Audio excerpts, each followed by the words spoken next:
You are about to experience the best in professional audio, lighting, DJ gear, special effects, and video. This is coverage of Winter NAMM 2020. We are agiprodj.com. What's up, people? I'm here with agiprodj, and we are going to do a recap of today at NAMM. So I didn't enter yet. I'm a virgin at this whole conference, so I don't know what I'm in for or whatever, but I'm going to go in now. I'm going to show you guys what's up and enjoy. Let's have some fun. All right, I'm walking in for the first time right now. I am popping my cherry right now. Pop the cherry. Cherry got popped live on camera. Live cherry pop. Welcome to NAMM. Live cherry pop. Okay. It's a big room.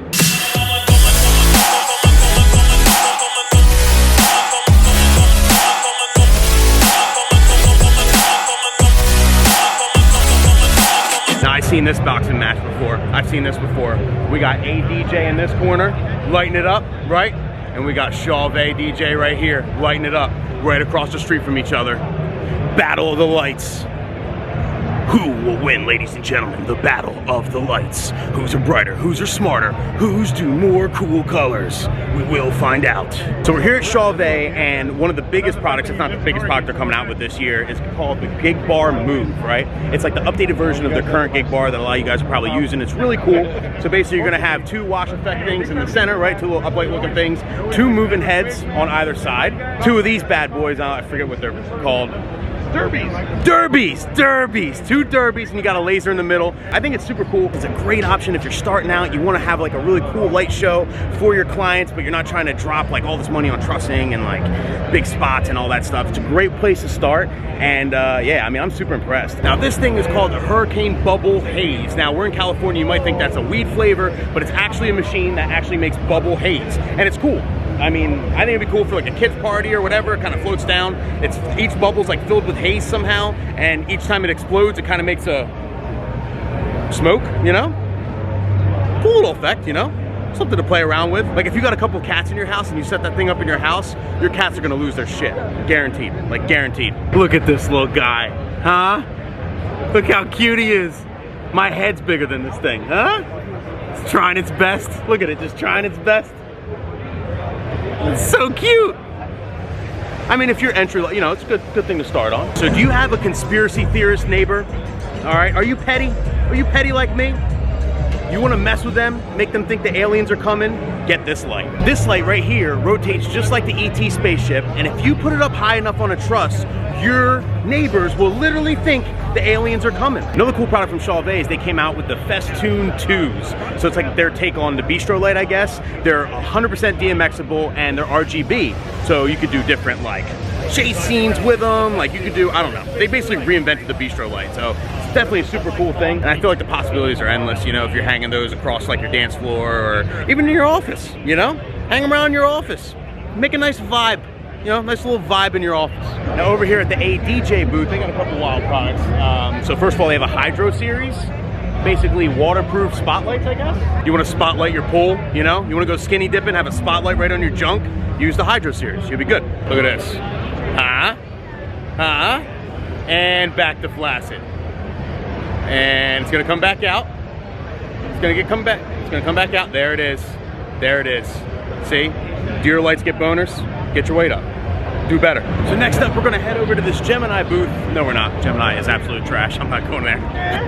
So it's pretty cool. I just talked to Tony from Serato. He was just over here telling us, and there's actually 14 control vinyl on this wall that have not been released yet, that I guess are future releases. So you got the top 6 here, these 6 emoji ones, and then these 2 down here are brand new, unreleased Serato control vinyl that are coming soon. So pretty dope. I'm really excited about these. All right, so I head over to the FaZe booth, and FaZe just made the huge announcement that they're basically fully integrated with Serato. So now FaZe is going to work with HID mode in Serato. Instead of having RCAs, you could just hook the USB directly into the computer, and then bam, now you can use it like regular. It's quicker to set up, and it's supposed to eliminate a lot of the other problems and stuff. My only worry is that like not being a relative anymore, is that going to affect like the response and all that? Like that's what I loved about FaZe, was that basically it ran in the relative mode just like Needles do. You know what I mean? So it was like the best replacement for Needles for me. But let's talk to Mojax, see what he has to say. Mojax, huge fan, man. Love what you do. Love what you do. With the phase, that new update, what do you think about like how it's gonna go into like an HID mode so it's no longer in relative? Like, is that gonna like, is it more like a controller now? Like, is that gonna affect things? Yeah. That's what I loved about phase, that like it wasn't relative. It's internal mode now. So it's just no RCAs. No, it's like the Rane 12s. So it's kind of worse. No. What do you think? No. All the problems with the phase, a lot of the problems with phase were because of the DVS side of it. Yeah. It was trying to be DVS, and it wasn't. This is far more direct and efficient, and like, you know, they'll be able to tell where it is, so that whole drifting will be gone. Yeah. You know, like, true. You know, it takes away from the issues that, like, DVS is a magical technology. I love it, but this removes a lot of those elements which aren't so magical with DVS. Yeah. I'm so hyped for this. I got here like 20 minutes ago. I came straight here. Yeah, just to check it out. Because this, for me, is the story of the show. I'm so excited about this because I love phase, but it's flaky, and now this is it. And this kind of paves the way for them to eventually integrate it into the mixers, right? Yeah, exactly. You know, There's so no we can reason why they couldn't. Yeah, and there you have it. So, I don't know. It's kind of made me feel better about it. I don't know. What do you guys think? Leave what you think in the comments. Let me know what you think. I think this is a pretty revolutionary thing, and it definitely predicts the future of what's going to be coming up. You know, it's going to be fully integrated mixers. It's going to be just a thing. So, yeah, I'm excited. Look how comfy. Everywhere you walk, there's carpet, people. This is a huge difference. Huge difference. Like, it's super cool. Like, everywhere you go, they have carpet, so it's nice and soft on your feet. Like, I've never seen that at a convention before, except for Gemini's booth. Gemini brought the hardwood. Interesting. Another first for me. Never seen a line for an escalator before. My whole life. I guess they regulate how many people go on at a time. Like a traffic light or something, right? Gotta be careful, too many big guys will slow the thing down. Shit. It's the keeper of the escalator right here. All right, so we made it through the escalator and the keeper of the escalator, all the security. We got strip searched, and yeah, good actually. I haven't been touched like that in a while. There we go. So now that we're upstairs, we're in the in music section. It's kind of quiet, and it's invite only. You can't get in here. You have to have an appointment or something. So there's not a lot of people in here. You know what I mean? You gotta have like an appointment. And in music basically owns a bunch of brands, including Rane and everything else. We get to get like a little sneak peek of some of the cool stuff. So what's up, guys? With some homies and stuff. So we have Sonny from Serato, and we have my homie. What's your name again? I'm so sorry. Gus. So we have Gus here from Rane, and they just dropped a brand new mixer and everything. So I got a couple like just regular questions, right? Gotcha. With the, so everyone wants to know, right? The Rane 70. What's the difference between the Rane 70 and the S9? Main difference is the effects sphere is going to be a lot more intuitive. You get to also have the option to drop your Serato internal effects, with the Serato software effects too, so you can stack them or you can use them separately, however you want to do it. So you can still build up on your effects. I know with the S9, I believe it's either one or the other at one time. This one you can use both of them at the same time. That's cool. And you have the independent depth knobs for both decks. So instead of having a single depth knob, the echo is going to be the same on both. You can kind of fine tune it. All right, I want more echo on this side. I want more reverb on this side. So you get a little bit more customization with the effects in there. That's because I always want to combo like a reverb and an echo and stuff like that, and then we're able to do that. So you can definitely do that up on there. And one new huge key feature is obviously the new instant double buttons on there. Yeah. Which also can act as your sync on and off. And a new feature is it can be used as silent cue. So that's a big thing too. You go into setting and change the options on those buttons as well. That's really, really cool. And all you DJs hating on sync, like some of the routines like these guys do, you can't do without, like it makes it so much easier just to hit sync and then keep it going and keep things moving. Like I use sync all the time when I'm doing stuff because I'm able to move faster. That's all. You're not like, it's not mixing for you, it's just matching the BPM quickly. That's all. That's literally just matching the pitch fader for you. That's it it. takes one less step out. You gotta think people like Craze and Jazzy Jeff when they're doing these routines and they're doing songs like even in brief seconds. It's kind of hard for them to have to jump and put the tone up, the pitch fader real quick just for that 30-second of audio or something like that. 100% out. I feel like many of us have proven that we can DJ without sync at this point. Yeah, Exactly. It's a little bit of a dated argument at this point, but also if you're using a 4-channel mixer or controller, sync really helps with 4 decks. True. Yeah. I never thought of that. Application for sync. Yeah, see, that's above my. I can't multitask more than 2, man. That's all. It's like my limit. Really cool. Anything else they should know? People should know? Definitely one other thing we know. I know we were just talking about this off, but in this mixer, you also have the option for DVS input. So what that means is, for deck 1 and deck 2, a lot of mixers you have your phono CD input and an aux input. Yeah. When you get that, a lot of times in Serato you can only choose phono signal or a line level signal. Yeah. With the S9, you can only either 2 turntables or 2 CDJs. You can't enter combination of them. Yeah.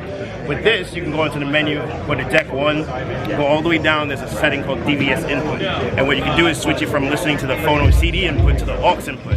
So now the aux won't be just line level. You can actually put time code to your aux input. A lot of money. That's cool. Yeah. That's really cool. Yeah. See? Get it together, Pioneer. I don't know about all that,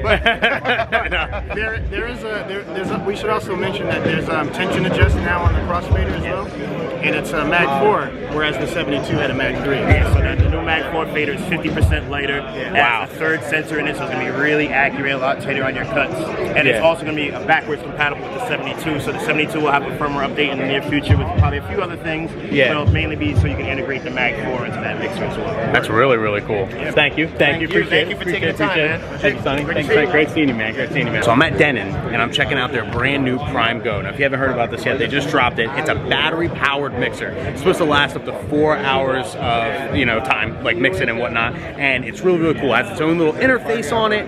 You can add like an SD card with your music or like your hard drive or whatever else, and you don't need a laptop. It's like standalone, and it's like, to me, it's like the perfect solution for like ceremony, for example. You got a ceremony on the beach, or you got a ceremony where you're not trying to plug things in, you want to make it simple. It's small enough where it'll fit with your old ceremony rig, and you can put everything right on there. So put all like the couple songs right on the SD card, slide in there, and you're good to go. I mean, it works really well, it's really well made, and I like this thing. Like, this is something I would get. So what's up? So I'm here with my homie Jason from Denon, and he's actually the person who helped design this, or design the whole thing. Design the whole thing? It was a creative effort between my team, but yeah, a lot of the work that came from up here, so yeah. So the concept came from right here, and this is the Denon Prime Go, the brand new controller that's completely battery powered. So I want to see from a wedding DJ perspective, since it's kind of like what I do and stuff, what made you come up with this, and why do we need this for weddings in general, any application? So yeah, I mean, one of the main target customers obviously is the wedding DJ. There's always those applications where the ceremony is at like a remote place where you don't necessarily have power, or you have power and you just need something more compact that's smaller but still offers professional features, So with the Prime Go, you have all that professional features on the rear panel. It's a small box, but what you have is still, balanced XLR, a 1/4 inch for a booth, and then 2 XLR combination jacks for your microphone.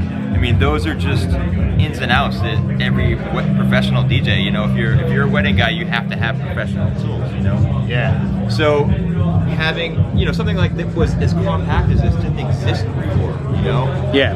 And also being standalone, it also doubles as a great backup tool, You put this in your backpack at your gig and you're safe, You've got something that's always gonna, be there for a backup if it's necessary.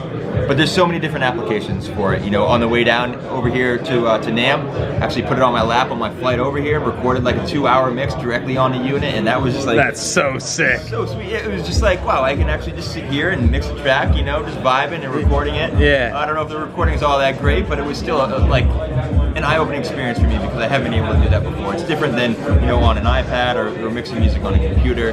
Having all the controls right there in that one location was amazing. It's really exciting. I can't wait to see how DJs will use the product. Yeah. Denon in the year 3000. They're living in the year 3000. Always looking ahead, man. Yeah, that's it. So now I'm over here at Newmark, and I'm checking out their brand new DJ to Go Touch Part 2, right? So it's their little cute mixer. It's like the perfect, I mean, for me, can it be your main thing? I wouldn't let it be your main thing, but as a backup, something bad happens, bust this thing out, it'll save your butt.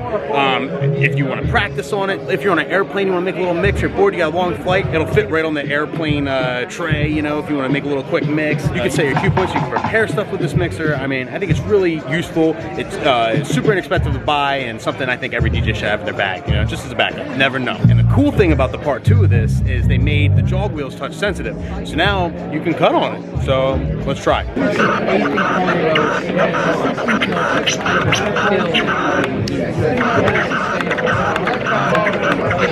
See, you're not gonna do the DMC competition with it, but you know, it's cute. So that was day one.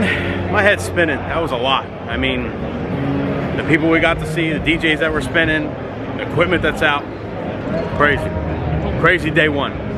So yeah, if you don't subscribe, make sure you subscribe. Hit the subscribe button, hit the like button, help our algorithms, and yeah, make sure you check back for day 2 recap.